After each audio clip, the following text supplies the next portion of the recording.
Radio Classique, les podcasts de l'info. Radio Classique, connexion, l'actualité des réseaux avec LCP, la chaîne parlementaire. Et avec vous, Astrid de Vilaine, bonsoir. Bonsoir Patrick.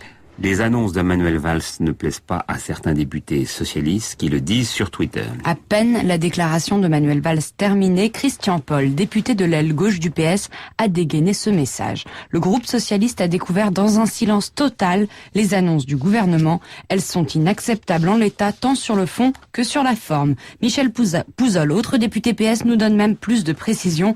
Il raconte la scène. Méthode surprenante, les députés PS découvrent en réunion de groupe, via la télévision, les décisions du gouvernement. Enfin, pour Laurent Baumel, député de la gauche populaire, figer les prestations sociales pour financer le pacte de responsabilité et la future distribution de dividendes.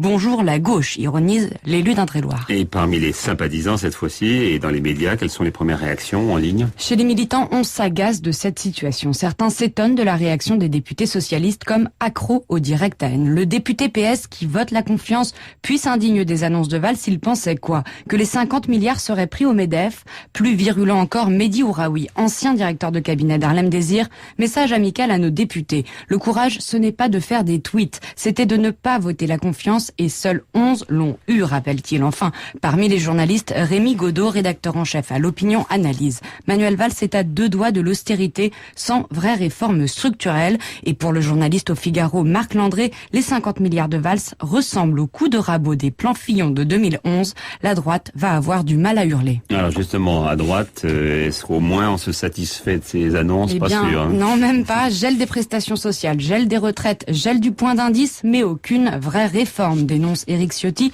Et il ajoute, Valls ne fait que repousser le problème. Michael Migueres, secrétaire national de l'UMP, relève surtout le problème des retraites. Valls annonce le gel des retraites jusqu'en 2015, les retraités parmi les premières nouvelles victimes des socialistes. Enfin, pour Valérie Pécresse, ancienne ministre du Budget, 20 à 25 milliards d'euros de baisse d'impôts annoncés par Manuel Valls, comment peut-il les financer et réduire le déficit dans le même temps?